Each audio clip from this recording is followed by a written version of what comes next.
afternoon, sir. I am Aisha from Karnool district, sir. My father is Hussain Basha Garu and my mother is Amin Abi. I am in this preparation since just 2 months, sir. And as a beginner, I am feeling difficulty to cover the whole newspaper, and it is taking a lot of time for me. 4 to 5 hours it is taking, sir. So how to cope up this preparation of current affairs being a beginner, sir? So as a beginner, every student will have generally a tendency to read the entire newspaper. But what I suggest you is, before reading the newspaper, you have to by heart the syllabus first. So reason ఏంటి అంటే syllabus మొత్తం చదివేసి దాన్ని by heart చేయాలి, అంటే గుర్తుపెట్టుకునేటట్టుగా ప్రతి word సిలబస్లో మనం గుర్తుపెట్టుకోవాలి. సో దట్ ఇప్పుడు suppose GS mains second paper ఉంది, polity, governance and international relations ఉన్నప్పుడు దాంట్లో వచ్చేటటువంటి టాపిక్స్ అన్నీ గుర్తుపెట్టుకున్నాం అనుకో. మనం న్యూస్ పేపర్లో చదివేటప్పుడు హెడ్లైన్స్ చూసి మనకి అది సిలబస్ ప్రకారం యూజ్ ఉంటుందా లేదా మనకి అర్థమైపోతుంది.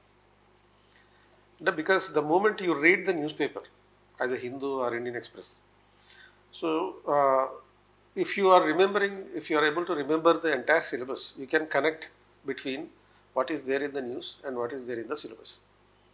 But as a civil service aspirant, you are not supposed to read the entire paper. మనం ఎంతవరకు చదవాలి? ఓన్లీ ఏదైతే మన సిలబస్కి ఉపయోగపడుతుందో అది మాత్రమే చదవాలి. కాబట్టి సపోజ్ న్యూస్ పేపర్లో ఒక స్పీకర్ ఎలక్షన్ అని వచ్చింది ఈరోజు అనుకుందాం. అప్పుడు మనకి అది స్పీకర్ ఎలక్షన్ మనకి యూజ్ ఉంటుందా లేదా అని ఎలా తెలుస్తుంది అంటే సిలబస్ చదివితే తెలుస్తుంది. సిలబస్లో పార్లమెంట్ గురించి ఉంటుంది, పార్లమెంట్లో మనకి స్పీకర్ గురించి వస్తుంది. కాబట్టి స్పీకర్ని మన పార్లమెంట్ సిలబస్ని కనెక్ట్ చేసుకోవాలి. So before you start reading the news paper, you have to by heart the syllabus. అది చేసిన తర్వాత ఎప్పుడైతే న్యూస్ పేపర్ చదువుతామో you will not find more than 6 to 7 items which are important from the syllabus point of view. అది so ఇది రోజువారీ ప్రతిరోజు చేసే news paper study. News paper reading కాదు, న్యూస్ పేపర్ స్టడీ చేయాలి. మామూలుగా మీ పేరెంట్స్ అనుకోండి, లేకపోతే మీ గ్రాండ్ పేరెంట్స్, వీళ్ళు న్యూస్ పేపర్ చదువుతారు, కానీ మనం దాన్ని అధ్యయనం చేయాలి, స్టడీ చేయాలి. అంటే దాంట్లో మనకి ఏది సబ్జెక్ట్ వైజ్గా సిలబస్ పరంగా ఎగ్జామ్ పాయింట్ ఆఫ్ వ్యూలో ఉపయోగమో అది మాత్రమే తీసుకోవాలి. సో అటువంటి aspects you will not find more than 6 to 7 items. So page 1లో ఉంటుంది. Suppose if you are reading the Hindu paper, first పేజ్లో మనకి రిలవెంట్గా 1 or 2 items ఉంటాయి. ఆ తర్వాత second, third, fourth, fifth pages ఇవన్నీ వేస్ట్. మళ్ళీ you can have a proper look at the editorial page. So editorial page పక్కన మళ్ళీ ఒక ఓపెన్ పేజ్ ఉంటుంది. సో ఇందులో ఉండే మెయిన్ హెడ్డింగ్స్ ఏవైతే ఉంటాయో అవి చూసినప్పుడు అది మన సిలబస్కి రెలవెంట్గా ఉందా లేదా అని ఐడెంటిఫై చేయగలుగుతాం. That can be related to economy, polity, or లేకపోతే ఎన్వైరాన్మెంట్, ఆర్ లేకపోతే that may also be related to international relations. So ఈ హెడ్లైన్స్ చూడంగానే మనకు అర్థమైపోతుంది మనకి వీటిలో దేనికి సంబంధించింది.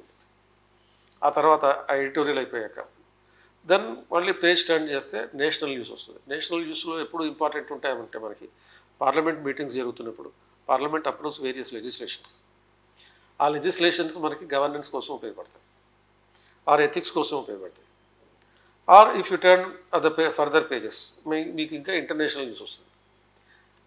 ఏవైతే మేజర్ ఈవెంట్స్ ఇంటర్నేషనల్ రిలేషన్స్లో మేజర్ ఈవెంట్స్ ఏవైతే ఉంటాయో వాటిని మాత్రమే చదివితే చాలు. India and the world relationships అంటే foreign policy, India's foreign policy ఒకటి ఇంపార్టెంట్ ఉంటుంది.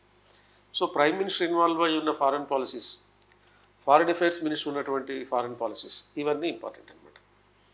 అలా చేసుకుంటే మనకి రోజుకి ఒక 6 to 7 items సరిపోతాయి. ప్రతిదానికి సంబంధించి ఒక బ్యాక్గ్రౌండ్ ఉంటుంది, ఆ బ్యాక్గ్రౌండ్ తెలుసుకోవాలి. న్యూస్ పేపర్ చదివితే యాజ్ ఇట్ ఈస్గా చదివేస్తే దాంట్లో ఉన్నదేమో మనకి కరెంట్ ఇష్యూస్ మీద అంటే న్యూస్ మీద అవగాహన వస్తుంది. ఆ న్యూస్ బ్యాక్గ్రౌండ్ తెలుసుకుంటే కరెంట్ అఫైర్స్ అవగాహన వస్తుంది. అంటే ఇప్పుడు చెప్పిన ఎగ్జాంపుల్లో సపోజ్ ఇంకో ఎగ్జాంపుల్ లీడర్ ఆఫ్ అపోజిషన్ అనే ఎగ్జాంపుల్ వస్తుంది. అంటే leader of Rahul Gandhi elected as the leader of opposition అన్నప్పుడు ఆ న్యూస్ చదివిన తర్వాత దాని బ్యాక్గ్రౌండ్ తెలుసుకోవాలి. కాన్స్టిట్యూషన్లో లీడర్ ఆఫ్ అపోజిషన్ గురించి ఏముంది? 1977లో పార్లమెంటు ఈ లీడర్ ఆఫ్ అపోజిషన్కి సంబంధించిన salaries and allowances of the members of parliament అనే చట్టం ఒకటి చేసింది. ఆ చట్టంలో లీడర్ ఆఫ్ అపోజిషన్ గురించి ఏముంది? Is it a ceremonial post or is it having any significance అనే విషయం తెలుస్తుంది. సో మనకి ఆ న్యూస్ నుంచి బేస్ చేసుకుని ఈ బ్యాక్గ్రౌండ్ తెలుసుకోవడం వల్ల ఎగ్జామ్లో క్వశ్చన్కి ఆన్సర్ రాయగలుగుతాం. సో ఎగ్జామ్ క్వశ్చన్ ఏముంటుందంటే ఈ బ్యాక్గ్రౌండ్ ఉంటుంది. ఇప్పుడు ఫర్ ఎగ్జాంపుల్ 2023లో మొత్తం ఒక 10-15 సార్లు ethics committee, parliamentary ethics committee గురించి న్యూస్లో వచ్చింది. ఎందుకు వచ్చింది? పార్లమెంట్ మెంబర్ అయినటువంటి మహో మైత్రా అనే ఆమెని సస్పెండ్ చేశారు, ఎథిక్స్ కమిటీ ద్వారా సస్పెండ్ చేశారు. సో 2024 ప్రిలిమ్స్లో ఆ ఎథిక్స్ కమిటీ ఫంక్షనింగ్ గురించి వచ్చింది. సో అలా మనం దాని బ్యాక్గ్రౌండ్ తెలుసుకుంటే ఆ ఇష్యూ ఇంపార్టెంట్ కాదు, మరి ఇష్యూని దృష్టిలో పెట్టుకుని ఎగ్జామ్లో దాని బ్యాక్గ్రౌండ్ గురించి క్వశ్చన్ అడుగుతారు అనమాట. ఆ రకంగా మనం prepare. Another question is how to make notes from current affairs and newspapers, sir? So ఇప్పుడున్న మనకి ఉన్న సిస్టంలో అంటే we have a lot of readymade current affairs. Suppose మనం కూడా మీకు ఇస్తున్నాం ప్రతిరోజు కరెంట్ అఫైర్స్ రివర్స్ ఇంజనీరింగ్ అనే పేరుతో కేర్ అనే ఒక డాక్యుమెంట్ ప్రతిరోజు మీకు ప్రింటెడ్ డాక్యుమెంట్ ఇస్తున్నాం. మీరు అది చదివితే సరిపోతుంది, ప్రత్యేకంగా మీరు మళ్ళీ నోట్స్ రాసుకోకర్లేదు. If you insist on making the notes, how you have to make అంటే ఒక 6 రిజిస్టర్స్ పెట్టుకోండి, అంటే నోట్బుక్స్ పెట్టుకొని polity, economy, history, geography, science and technology, ఇట్లా ఒక 6 బుక్స్ పెట్టుకోవాలి, సబ్జెక్ట్ వైజ్గా పెట్టుకోవాలి. మనకి కరెంట్ అఫైర్స్లో న్యూస్లో ఏదైతే ఇంపార్టెంట్ అనుకుంటామో ఆ ఇంపార్టెంట్ అనుకున్న దాన్ని ఆ సబ్జెక్ట్ రిలేటెడ్ పుస్తకంలో రాసుకోవాలి. అంటే ఇప్పుడు చెప్పిన ఎగ్జాంపుల్లో ఏం చెప్పాను, స్పీకర్ గురించి, లీడర్ ఆఫ్ అపోజిషన్ గురించి చెప్పాను. అది ఎక్కడ రాయాలి? పాలిటీ బుక్లో రాయాలి. తర్వాత ఇండియాస్ జీడిపి ఈజ్ 8% అని చెప్పి రీసెంట్గా ఒక న్యూస్ వచ్చింది, దాని గురించి ఎక్కడ రాసుకోవాలి? ఎకానమీ బుక్లో రాసుకోవాలి. India is developing sovereign artificial intelligence అనే ఒక న్యూస్ వచ్చింది. సో ఆ సావరిన్ ఆర్టిఫిషియల్ గురించి ఎక్కడ రాసుకోవాలి? మనం సైన్స్ అండ్ టెక్నాలజీ బుక్లో రాసుకోవాలి. తర్వాత ఇక్కడ వరల్డ్ వైడ్గా క్లైమేటిక్ చేంజెస్, దానికి సంబంధించినటువంటి ఈవెంట్స్ జరుగుతున్నాయి, ఆ క్లైమేటిక్ చేంజ్ ఈవెంట్స్, డిజాస్టర్స్ జరుగుతున్నాయి, దాని గురించి ఎక్కడ రాసుకోవాలి? జాగ్రఫీ అండ్ ఎన్విరాన్మెంట్ బుక్లో రాసుకోవాలి.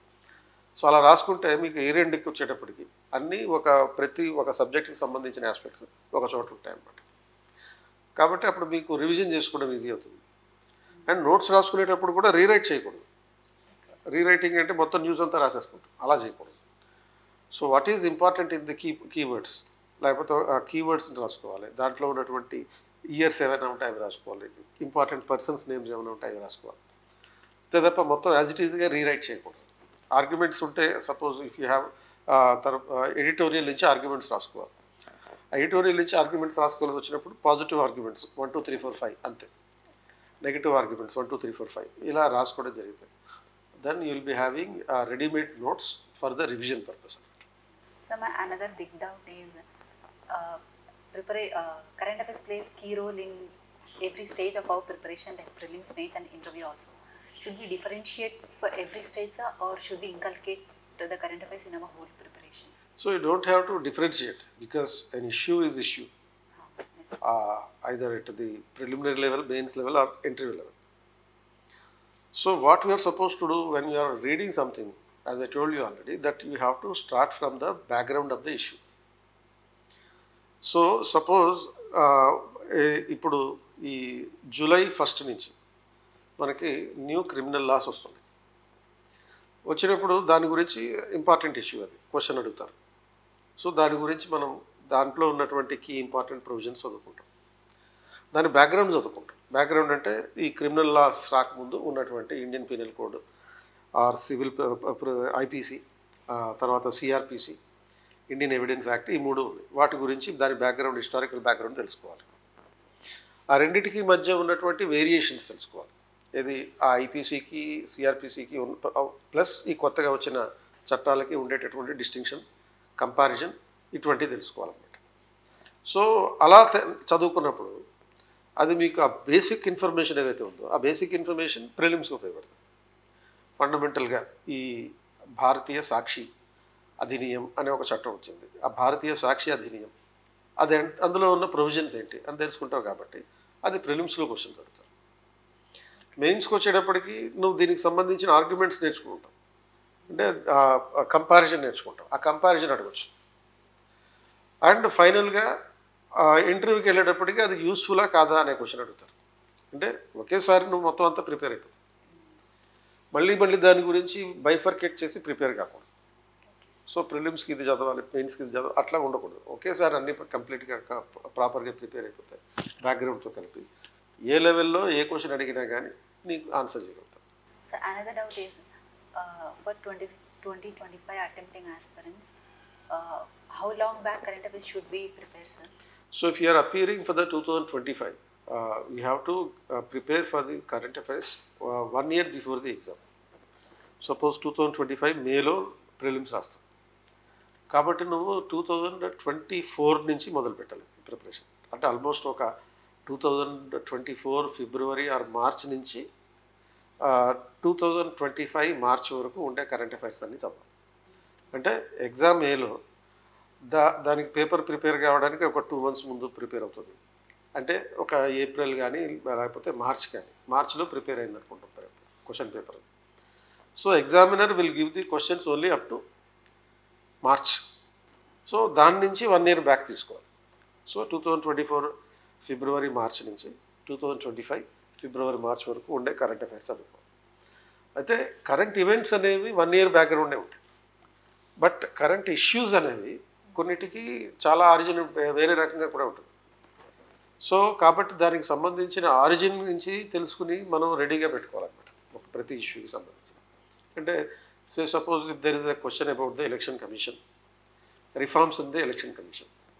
సో 2023లో దాని గురించి ఒక చట్టం చేశారు.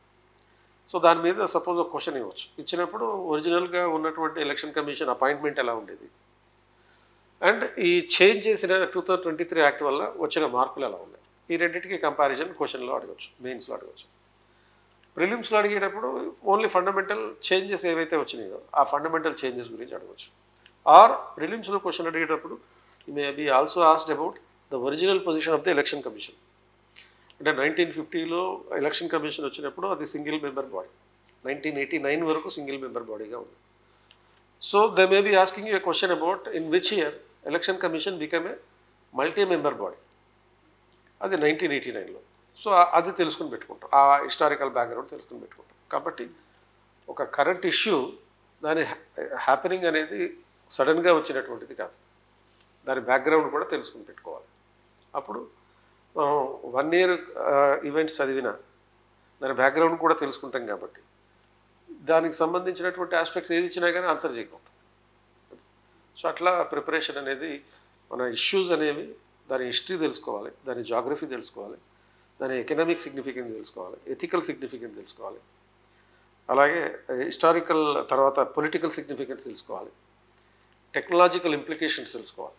అప్పుడు మనకి కాంప్రహెన్సివ్గా మనం చదివినట్టు అవుతుంది. మనం ఏ క్వశ్చన్ రాస్తున్నా ఈ డైమెన్షన్స్ చూపించగలిగితే ఇప్పుడు చెప్పినటువంటి then your answer will be a comprehensive. అంటే you are a generalist and you should be thinking like a generalist because you are going to become a generalist, not a specialist. So ఆ పర్స్పెక్టివ్లో మనం answer రాయాలంటే ఈ dimension multi dimensions అన్నీ ఉండాలి.